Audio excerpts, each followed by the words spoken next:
everybody. Welcome back to Chicks Talking Shift. We are glad you're here. We are just catching up. How about it, Alecia? Oh gosh, Angel, it's been such a roller coaster. Oh, I you miss can't. you. Yeah, yes. Thank God you've gotten off that roller coaster because Yeah. I've been waiting on this platform, uh, holding ground, watching you go up and down and around and upside down. And Upside down. Yeah, there's been a yeah. lot of upside down. Totally appreciate you holding the space because it's definitely been quite a journey. Yeah. Yes, yes, I see that. Well, this conversation is all about you sharing what you've been going through and some of the insights that you've gained from the experience and the loss that you and your family are experiencing at this time. So, thank you for opening yourself up in your personal life and sharing a part of what's happening on your end. I think it's really important that we talk about these things to help us heal. Yeah. Well, I think a lot of people have had similar experiences. And so maybe either they'll see a reflection. Sometimes you don't get the validation and the acknowledgement. Sometimes you think you're crazy about some things. It'll be just a musing of revisiting where I've been and what's been going on and just some of the things that I see. It'll be an interesting conversation that'll touch on a whole lot of different things. Well, and it's through conversation that helps us process what it is we're going through. Yeah. And that's really important. So perhaps people will have a chance to process what they're going through everything that we're discussing here. So let's go ahead and get started. Just to bring our listeners up to date as to what's been going on with me, the last several weeks, our family has had some challenges with my brother in law, Dallas, who found out that he needed to have a liver transplant. And so for the last several weeks, he spent a lot of time in the hospital back and forth. It's been a lot of doctor's appointments and things related to that. That's a lot to begin with. But on top of that, he ended up in the emergency room a few times. And we've just had a variety of different experiences walking this path with him. I haven't really had much of a chance to discuss it with anybody because we've just been having our conversations, just keeping things going with the hospital and the transplant center. Yeah, you've been going through a lot for sure. And so let's just make this conversation healing moment and catching up because we've had very little time to catch up. And I'd really like to learn a little bit more about what you've been going through. We've had a lot of different experiences over the last several weeks. Unfortunately, he made his transition. And so at this point, we're facing the upcoming funeral, and we'll have a wonderful celebration of life ceremony here at my house for him. So that'll really bring up the spirit of who he was and celebrate. So we're kind of in that sad space right now. But it's just been interesting to see some of the things that I've seen and recognized in myself and seen in others and seen in the systems and just a lot of different things that have dawned on me over time. So hopefully something I say makes some sense to some people, maybe reflects something going on in their life, maybe something brings a little perspective and maybe lifts a little bit off of somebody when they're feeling some heaviness and just helps to make the journey easier. That's always my goal, is to use my experience to try to help other people's journey be a little bit easier and a little bit lighter. So For sure. yeah. So I appreciate you holding space for me while we talk about this. I realized our last one was, what will they say? Basically, what are you going to do with your clean slate? Little did I know that this was coming in my life. I've now lost a loved one and getting ready to head to a funeral. What will they say? And then the clean slate part that dawned on me was from a different perspective.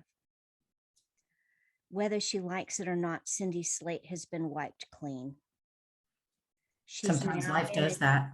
Yeah, she's now in a new life that she didn't necessarily ask for.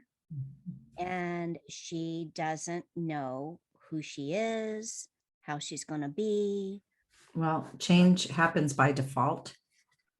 Yeah. Our lives do change as a result of other people's transformation. And so Yeah, that just really kind of that's put a hard. different spin on the clean slate for me, where one was almost positive. Not that this isn't positive, but positive, like things have changed. Who you going to be now? Well, Yeah. hers is things have changed and who you're going to be now. And she was telling me the other day, she loves the show Downton Abbey and she watches it over and over again. And so the other night, she was just mindlessly watching. The woman had lost her husband. She said one of the things that we mourn, it's not just the loss of the person not being in your life anymore physically to be able to hug and that sort of thing, but we mourn the loss of who we were with that person in our lives. Mm, And so I think that's part of what she questions. wow. Who will I be? Oh God. Powerful. Powerful. Yeah. Yes, So because we anyway, we yeah, know each other through our relationships. through That's our how we are relationship. reflected in knowing ourselves. Right. So when you know yourself only in relationship to that person and that person is gone, Yeah. there literally is a part of you that goes. Wow. Yeah. Yeah. And that's true. I could say that's true. When my mom passed, there was a part of me that always had to or felt that I had to live up to a certain expectation and approval and all that, When she passed, I didn't have that anymore. And I remember getting ready for the first Christmas dinner without her, realizing, oh my gosh, she's not going to be there to say, oh, I like your haircut or cute dress. There was going to be no feedback from her whatsoever. And I didn't even have any idea until that moment how important that was to me. And that was gone. Yeah, I didn't realize that that was even a thing. You know Yeah. what dawns on me while you're saying that? All of a sudden, when you were saying that, I saw a unconscious program running in the background that you didn't even know Mhm. and couldn't fully understand until you had the contrast of it not being there anymore. Right. The contrast that showed you how much that had been subconsciously running in your background, good, bad, or indifferent. It can be all of those things, you I know? was always wanting to please her, and Yeah. she was always so complimentary. And so I want to make sure that I did live up to that, I guess. And then she was gone, and I didn't have anybody to please. So that part of me was gone. Yeah. I remember asking my sister-in-law, explaining this to her, Mhm. at Christmas, and I was crying. I'm like, I had no idea that my whole life was like that. Yes. My whole life. I would come home. I always lived out of town for the most part, but I would come back and it was anticipating that every time I walked into my mom's door. It just it's just the way it was. And I asked my sister-in-law if she would be able to fill those shoes. At least make a comment on my hair or something when she sees me. She's like, I can't fill your mom's shoes. I'm like, could you try? Please, pretty please. Yeah. I'm like, I'm not sure who I am without that. There's a part of me that's a very important part. So I could totally relate to what Cindy is experiencing. It's a void, and there's so many different layers to a partner Yes. relationship because they feed us as a friend, they feed us as a lover, they feed us as a companion. Like we get to see these aspects of ourselves on so many different levels when it's our partner that is no longer with us.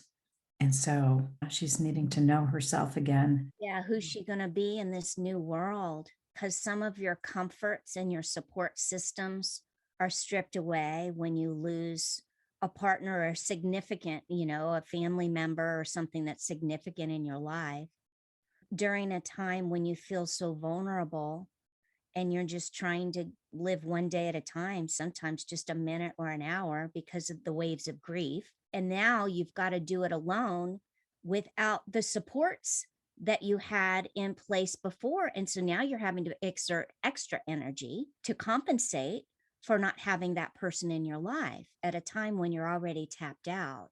We've talked about it a lot, about the onions, the layers of the onions being pulled back on all kinds of different levels, in the loss of the partner, in the space that they're not holding in your life, and just your own personal layers of who am I now and what has all this meant to me, and just the whole processing of revisiting the past and what the relationship was, and all the good, the bad, and the indifferent about that, and how that shaped you, figuring out what your needs are going forward.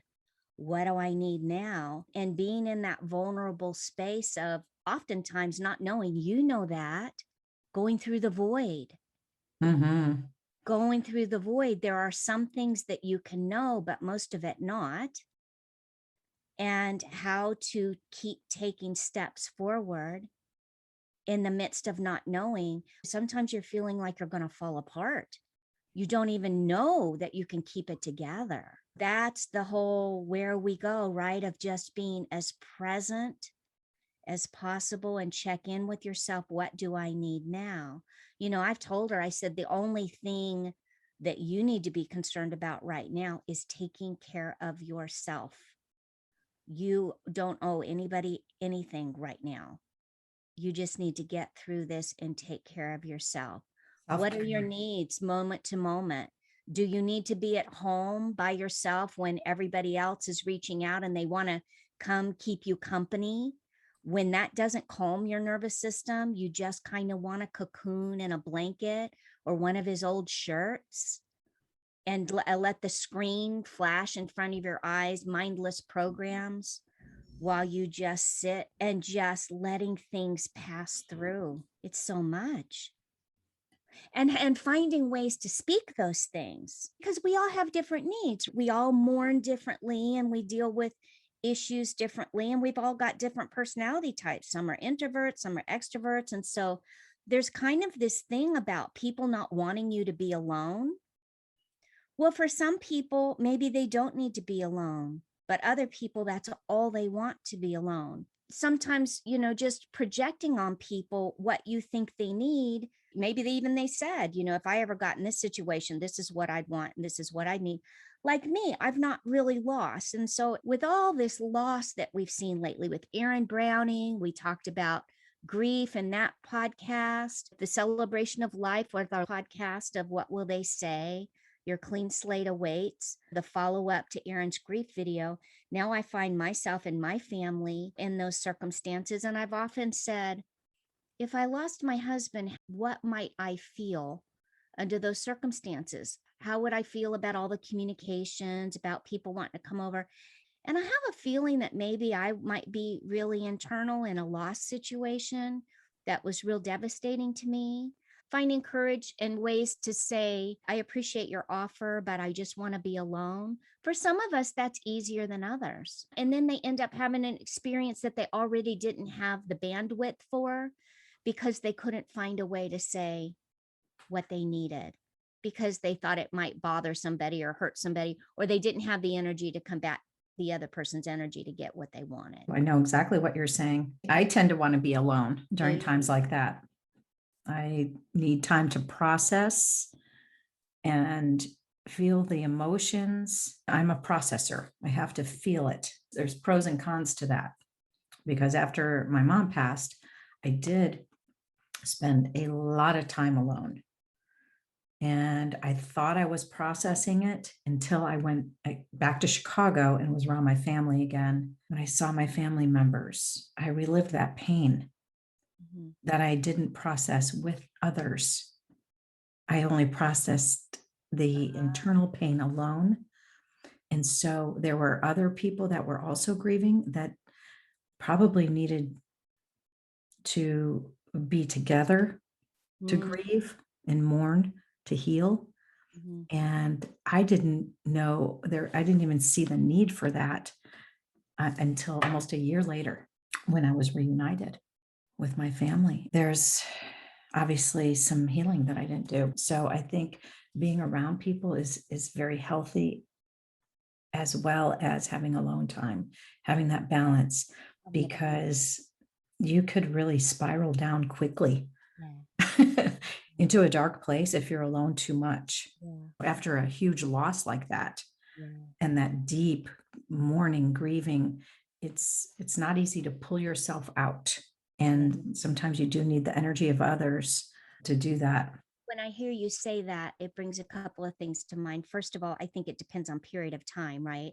So it's one Mhm. thing in the days afterwards, to need to be a little bit alone and to process that. It's another thing if it's months or years. So that's one thing. But what you just said was a perfect testament to what I was just talking about thinking what you might do in a certain circumstance. And then when you get there, you realize that it's something different than what you thought, Mhm. because all of a sudden these kind of things come to the table of realizing that you just made me realize is that while I may need to be alone physically, because that's the thing, right? These days you can be alone physically but still very connected on the phone and in communication. So alone, what does that mean? I'm talking more than anything physically alone. What you just helped me see that I wouldn't know, I'm talking and, oh well, I think if I had a big loss that I'd want to be alone, and I still might.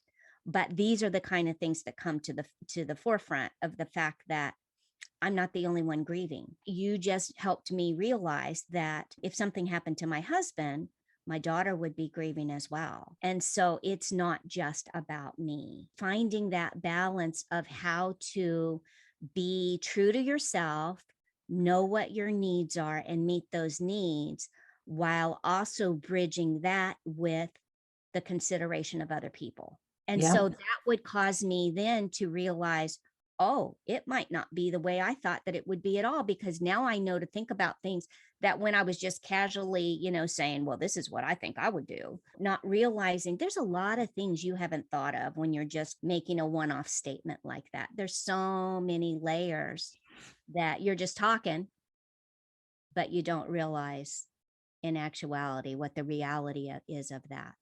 Interesting. I just felt a shift right there.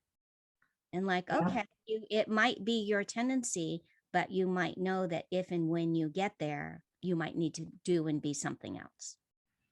Yes, which when you're grieving is really hard to think of other people. Not an easy thing, but I think what you're saying is you're creating the awareness around it before it happens, so Yes. that you can choose to be present for others while healing your own emotional pain as Yeah. well. So that's really important, especially as a light worker, as a evolved human, or someone who's very conscious Mhm. and empathetic. It's a good point. It's making me feel bad that I didn't reach out to my brothers more than I did during that time. Mm, I know they were feeling exactly what I was feeling, yeah. and we could have gone through it together a little easier, perhaps. But I felt everybody's grieving in their own way. Well, and communications go both ways. So if there Yeah, was a need true. there that they had, then that's also on them and the relationship to bring that need forward and to reach out as well.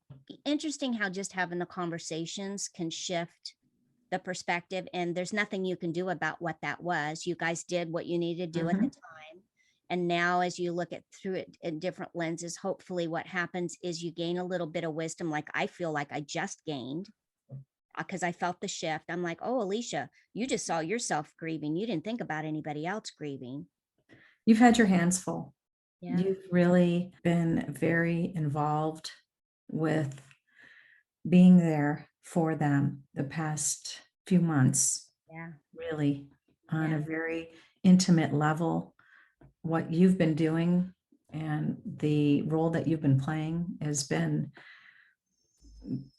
selfless and just an act of true compassion, Mm. because I know, again, what my mom went through when she needed a liver transplant, and the process of being there.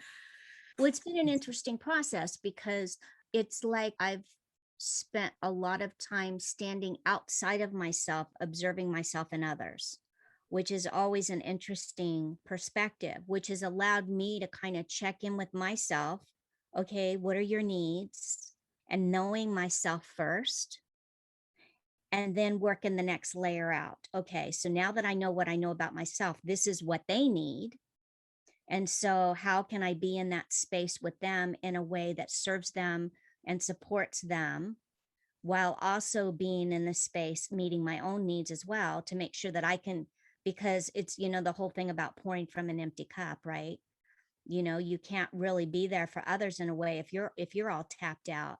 And Yeah. so trying to find that subtle balance between knowing yourself and what your needs are, as well as being there in a compassionate but not codependent way. There is a thin line between compassion and codependence. And that can be difficult to find sometimes, especially Mhm. for females who are accustomed to feeling like they have to sacrifice themselves to smooth everybody else's paths.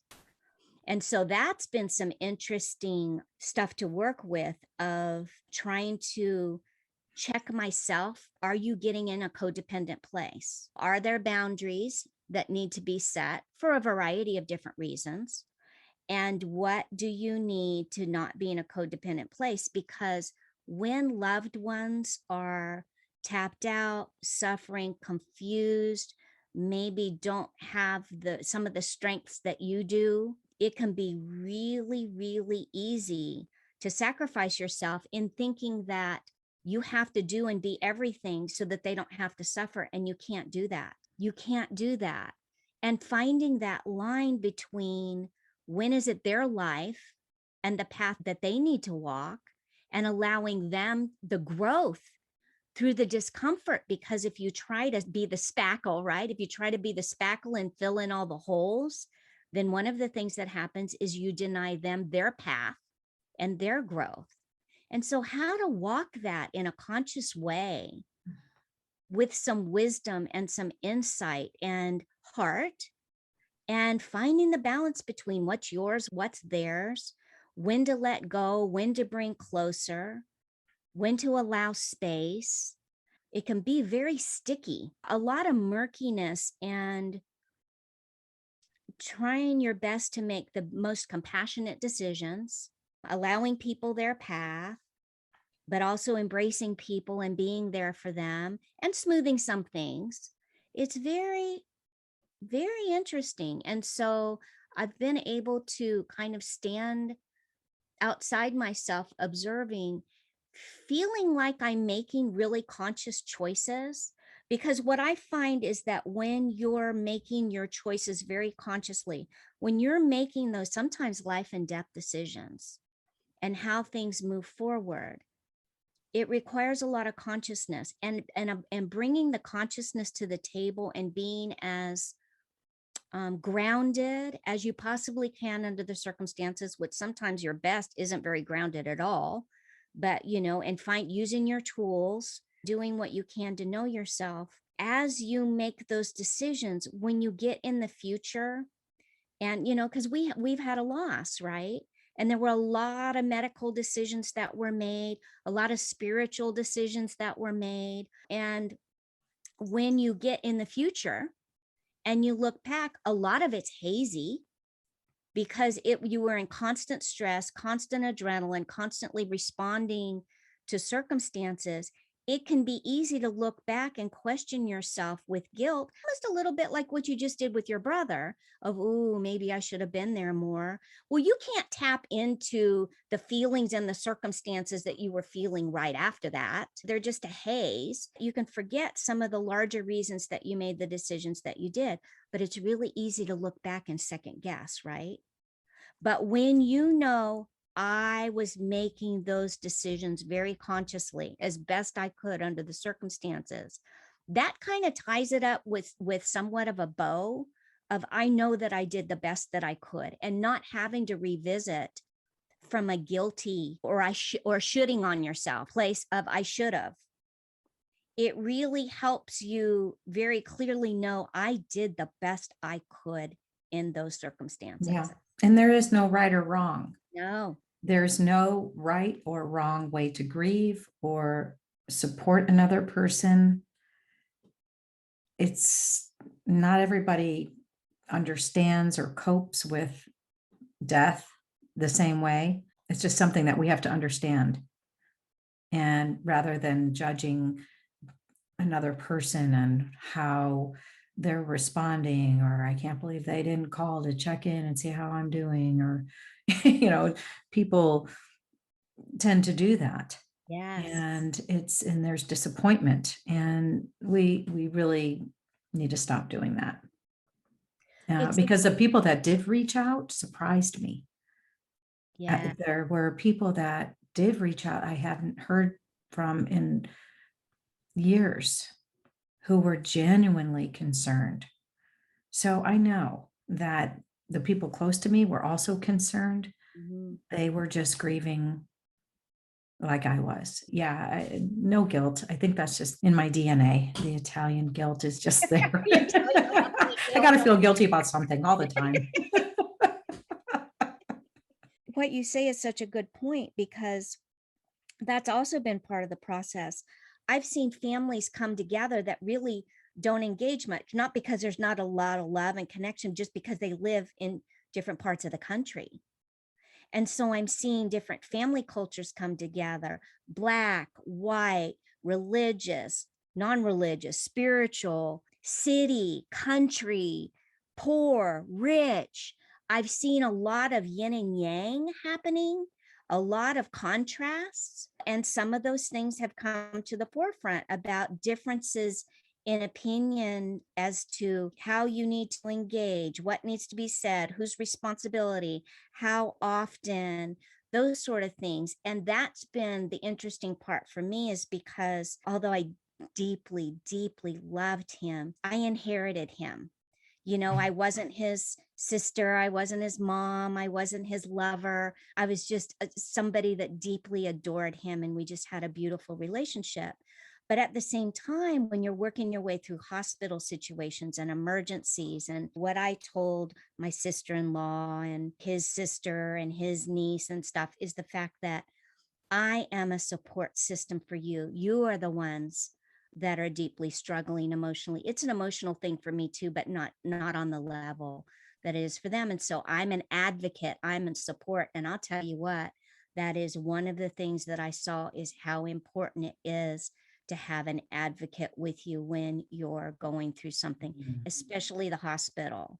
It's not enough for the patient just to have an advocate. The closest family members need an advocate, because you're not thinking clearly in those situations. You're not sleeping well, you're exhausted, you've been running on fumes, you're not eating well. Oh my gosh, my eating over the last few weeks has just been horrendous, and it's going for the comfort foods. And I know what I'm doing, but I'm going for it anyway because it is comforting. The mashed potatoes and sometimes the sweets, and which also sets your body off not to be able to cope as well. It's just this process. And so things turn into a blur with hospital shifts changing and new people coming in, and you can have conversations with people and you don't remember, did I ask them that? What did they say? Was this person here? You lose track of so many different things, and you need someone that's not as emotionally wrapped up in what's going on to be a clearer brain, Mhm. and to help bring some of those things, because it just, things slip out of your mind so easily.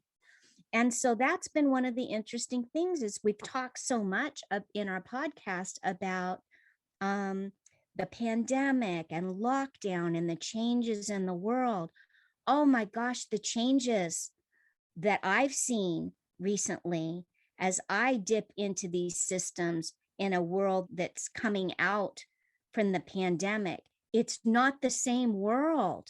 Mm-mm. It's not the same world.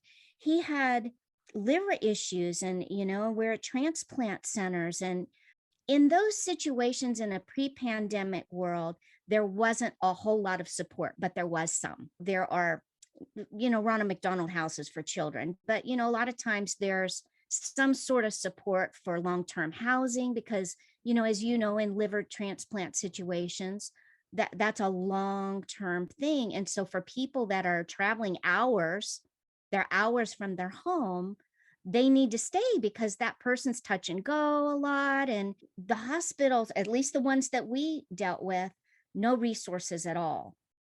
No housing, not even any discounts. Hospitals will partner with hotels and stuff for discounted rates. None of that, because the hotels, they're running on fumes.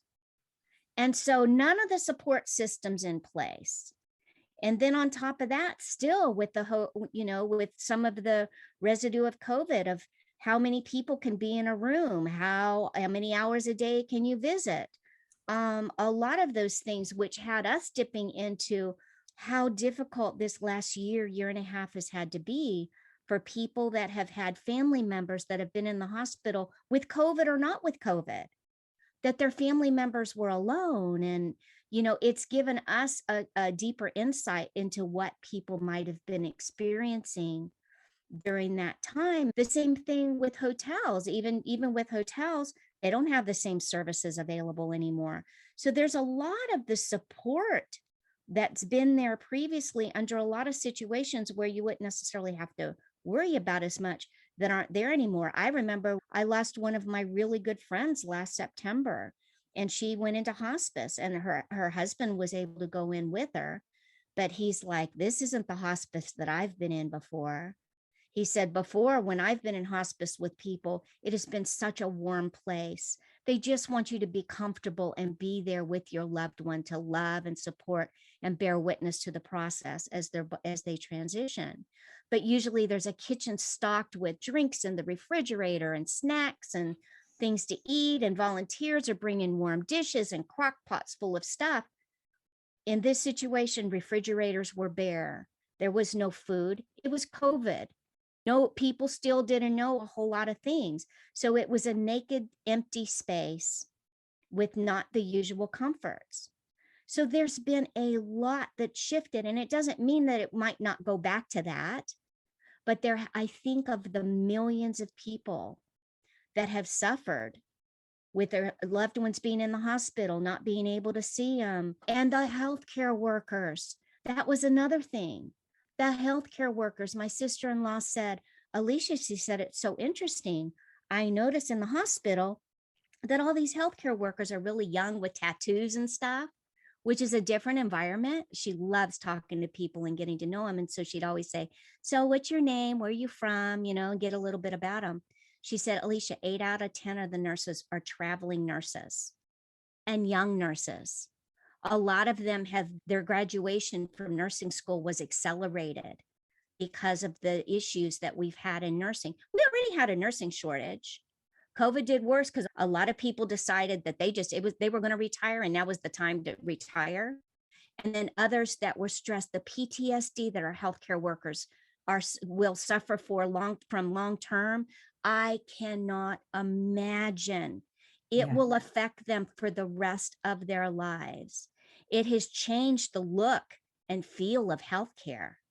Yeah. I have a lot of family members who are nurses, and they posted some very emotional social media posts while COVID was happening, so that we could understand what they're feeling and what it's like for them to go to work and come home from work every day. Mhm. And they were not just healthcare workers during COVID, they were family members to their patients because the family couldn't be there. So Yeah. as some of these patients transitioned, they were the ones that were there holding their hands as they transition. I mean, what the healthcare workers have endured during the pandemic, I don't think we can comprehend. No, I can't fully comprehend no. being that person, playing that role for a stranger like that. You make a very good point. The PTSD, I never even, wouldn't even have termed it that way. But we're all being impacted by it somehow. But you're right, they're on a whole different level. Well, and the sacrifice, Yeah. the sacrifice is just absolutely amazing. And just seeing the broken systems, the tapped out humans. Yeah, I talked to one nurse. He was so good. He was young. He was so good. He had the best bedside manner, just getting, clean sheets and just so tender and loving. And he said he came in, he graduated early and he came in right at the beginning of COVID. And he said it was a whirlwind. Wow. So Can you he got, imagine kicking off no, your career like that? no, but it's so Wow. interesting because it's so interesting to watch the contrast, right? Because he was young and naive, just coming in naively to a new career. And then you've got people that have done that for a lifetime. So he said, it's fascinating to me. He said, because it seemed like maybe I might have fared better than some people. He said, because this was just normal for me, but yet other people had the contrast. They knew. Plus, he was young. It was just absolutely fascinating. Another thing that dawned on me is that we talked about a whole lot because, we have a good support system. And so we were talking all along as we're going through these weeks about the decisions that need to be made and all the information that needs to be processed, a whole lot of it medical. And a lot of people aren't good with medical. I happen to be pretty decent with it.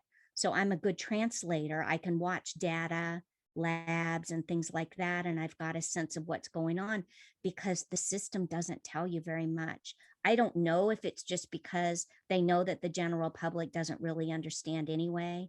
So they just give you what they think maybe you'll comprehend. But getting the information is like pulling teeth. And we know we're on overload and we've been running on adrenaline and no sleep and worry.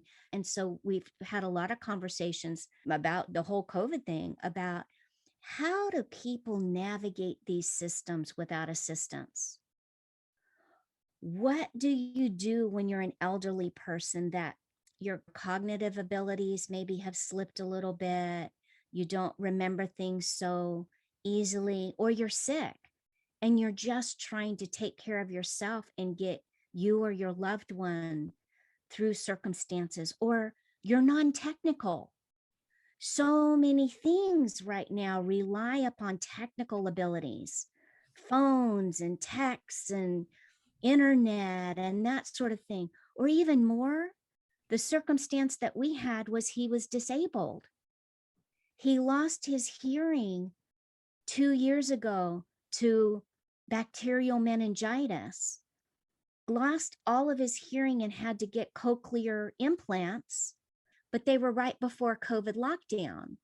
Well, with cochlears, once you get those in, they have to be primed by lots of external stimulus, people talking to you a lot. It almost reminds me of the old voice to text programs or whatever. You remember Dragon Speak, where you could speak your emails and your stuff, but you had to speak a whole lot of stuff into it before it ever got kind of your speech pattern and your accent. Well, the cochlears work somewhat on the same level. He needed lots of stimulation. All of a sudden, he's in lockdown. So he never got the hearing stimulation that he needed to be able to maximize that. Well, now all of a sudden he's in the hospital. He's got these implants that we say he either has his ears on or off because they're magnetic. And so you had to take them off and you charge them, but he couldn't hear anything when they weren't on. And so all of a sudden he's in a situation to where when no one's there, like if he's in ICU and you only have certain visiting hours, the rest of the time he's got to choose, does he have those cochlears in? Does he have them out? One of the things that I realized is that you can be disabled in a whole lot of different ways. It's one thing if you're disabled, you've lost a leg and you're in a hospital bed.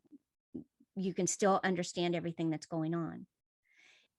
If you can't see, you can still hear. And so you can process a lot of things.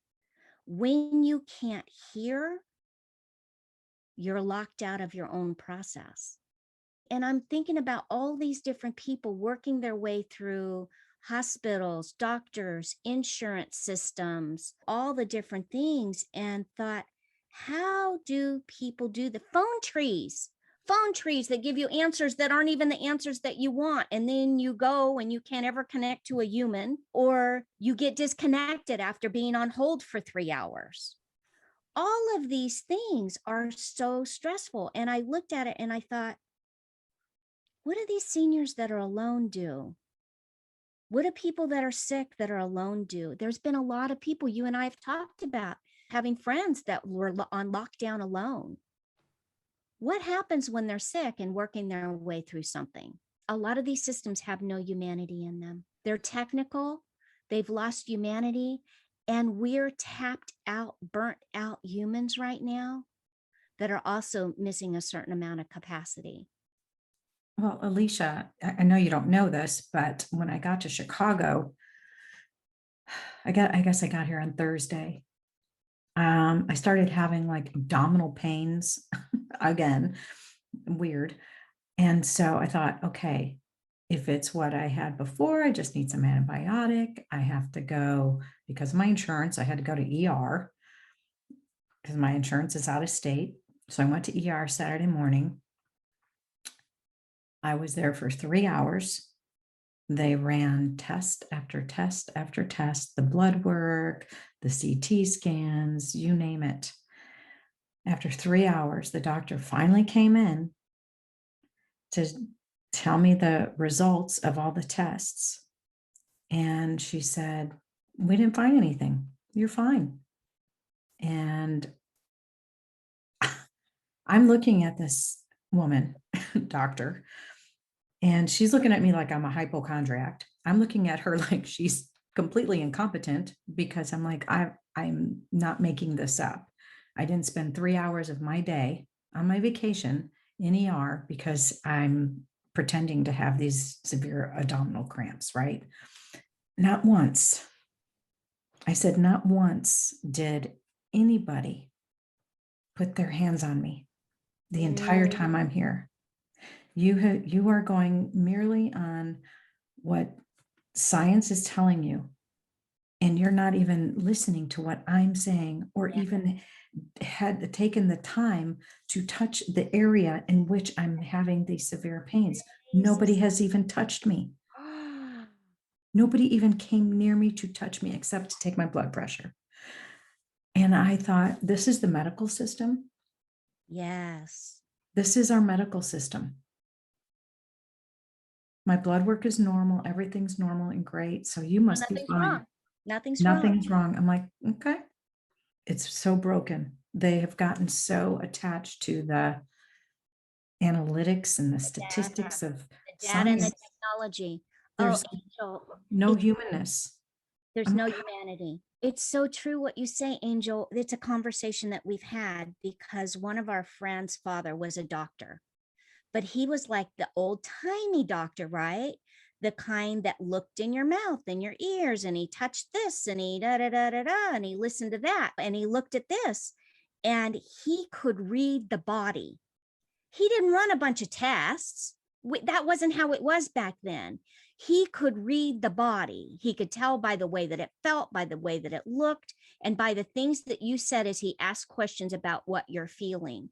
And we said, we wish he were alive mm, because that would have been a different type of doctoring. We mhm. have lost the humanity. And I am not saying, because let me tell you, there are some fabulous nurses and some fabulous doctors that definitely bring the humanity to the table. In spades, they are such beautiful human beings. We were so blessed to have them in our space. But there are others that the systems have told them that these are the numbers that you're looking for. And when you see this number, you give this thing and you do Mhm. this thing. You're exactly right about people touching people. It's not all about numbers and pills. I'd like to just find a doctor that understands holistic remedies and can say, oh, for abdominal cramping, why don't you try these teas or these essential oils or this salt bath, or go home and do those things that should ease the cramping and, alleviate the symptoms while you're healing. No, no, no, no, nothing. There was no remedy to go home with. It was take a pill and hopefully that works for whatever it is you have, because we don't know. I'm always trying to find the holistic remedy first, and then I'll go to modern medicine. Exactly right. I Yeah. don't want to discard anything. I'm going Yeah. to start holistic and natural first. Now it's according to emergencies and stuff. Western medicine's great with emergencies and keeping bodies alive long after they should be. But you're exactly right, because what it reminds me of is our integration podcast and video. We did the yogi tea there. It reminded me of that because if you'll remember, my friend went to ER because she was terribly constipated and could do nothing to move it. Went there, they didn't do anything for her, ran some tests. She messaged me that morning after she made an ER trip, doesn't have insurance, but had to go because she was in so much pain. Messaged me. I didn't know what was going on. She said, "Oh, Alecia, I had to go to ER. I'm terribly constipated." I'm like, "Have you ever tried smooth move tea?" She's like, "No, what's that?" I said, "You need to take it."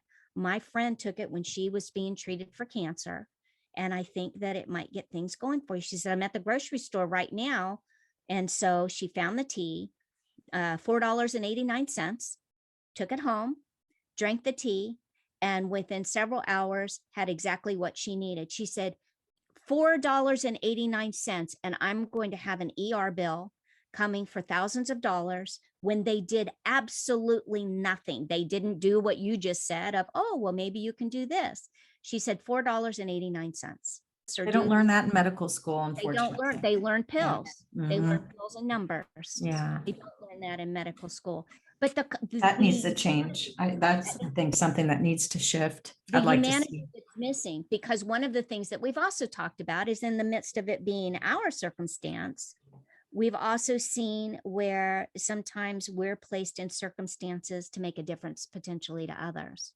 So my sister-in-law said, because she's very conscious about the humanity around her, and she found herself in several situations, one being that ER was so backed up, like 21 people waiting, that they were in ER for like 12 hours waiting just to get back there.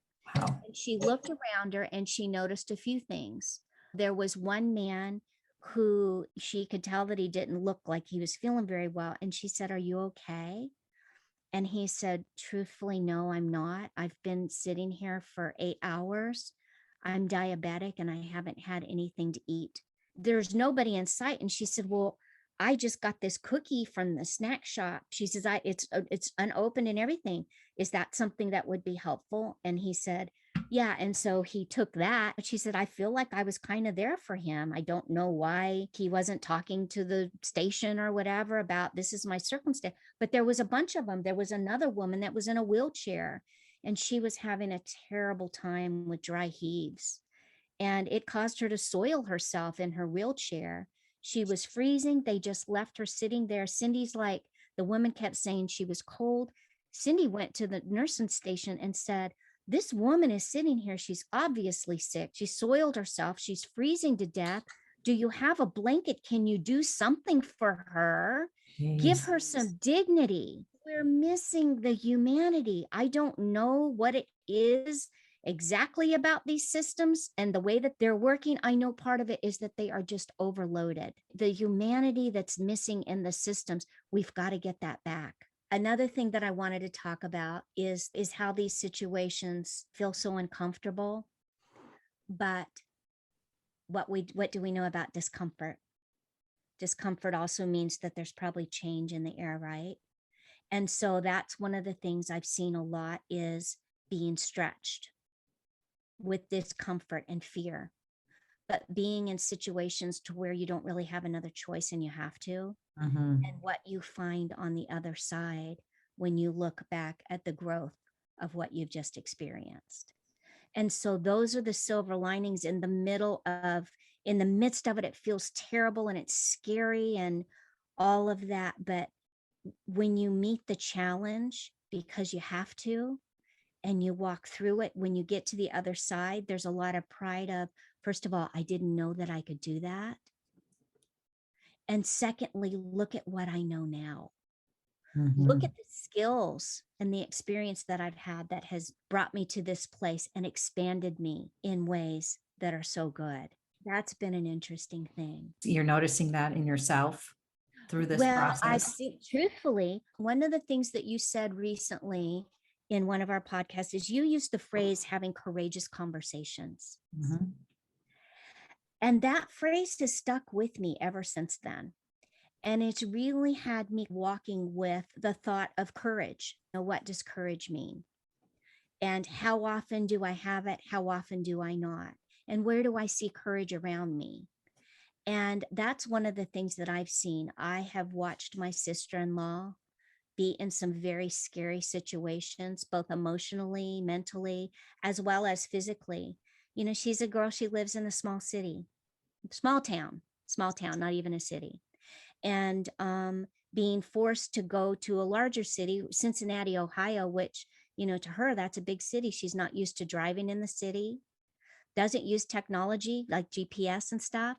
And now all of a sudden she's up there and she's up there alone. And she has to learn, how do I use this technology?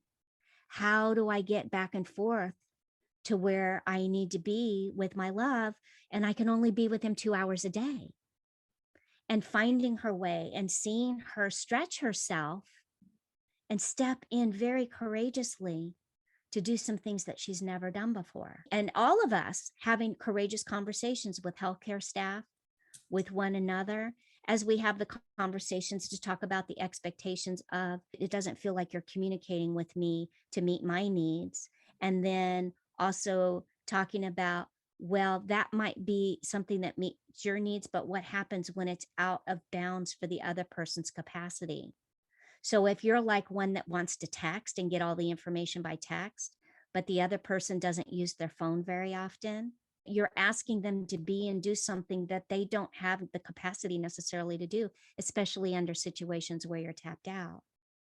So, how do you bridge that between your expectations and people's capabilities and find a nice balance between the fact that neither one might get your needs fully met, but let's try a way to meet both of them the best we can under the circumstances? Having some of those conversations that take some courage and can be scary because it's like, ooh, they might not like what I have to say. Yeah, Tremendous growth. tremendous That growth. And it that takes courage to grow. As we look around, we see there's a lot of courage that's required to meet our new circumstances Mhm.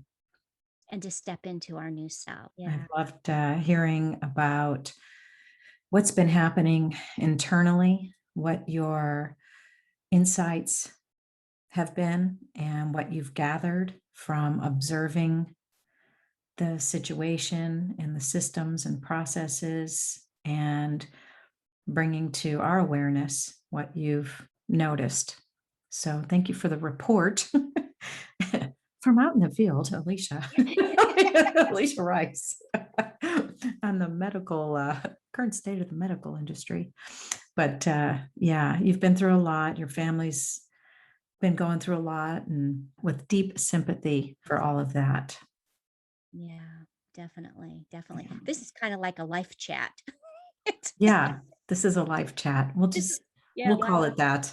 I mean, I'd rather be here, obviously, and fulfill my purpose as a human being.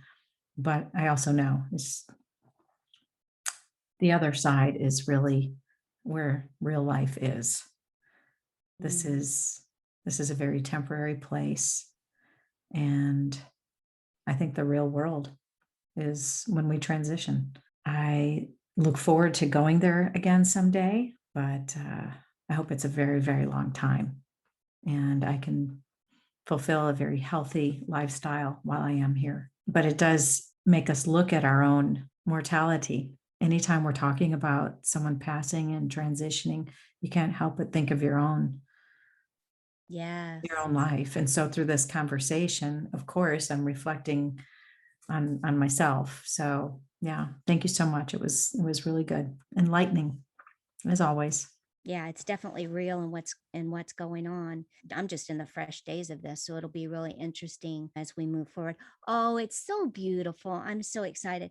Dallas was such a community minded man. Community meant so much to him, and he was really, really involved in community. He was a hugger, he was a lover, he was just a big teddy bear of a man, just so sweet and so innocent and just such a loving human. You talk about somebody that brought his humanity to the table. But this spring, he designed a community garden, and they built the community garden. There's just now starting to be a harvest. They are dedicating that community garden to him. Cool. What a legacy. Yes, and so for a man that loved gardening and loved community and was all about talking about being natural, using foods as medicine, and getting stuff fresh from the earth with no pesticides, and picking it and getting to eat it with the life force still in it when it hasn't been shipped for days and hours. To have that in his name is such a beautiful legacy and really speaks to who he was and what was so important to him. So that was beautiful news that we received. The legacies that we leave behind. Mm, So very interesting. yes, that's Yeah. very cool. Great Thank way you. to wrap it Thank up. Yes, thank you for holding space for me during all of this time. You've had your own things going on. I don't even know what's going on in your life because I've basically been offline. But I know you've understood what we're facing and have been Mhm. holding space. So thank you for doing that for us all along, as well as for doing that in this conversation as I just verbally spill out what's been going on and just some of the things that have ran through me over time. Well, Yeah. hopefully next time our conversation is a little bit more energetic and, not quite so somber. But it's interesting to see what the pattern has been. Grief, it's just in the air. And it seems to important to address it because I think so many people have it in their energy field. So, yeah. Yeah. Yeah. Thank you for holding Yeah. space. Always. All right. Until All next right. time. We'll see you again. Yes. All right. Love you. Mhm. Bye.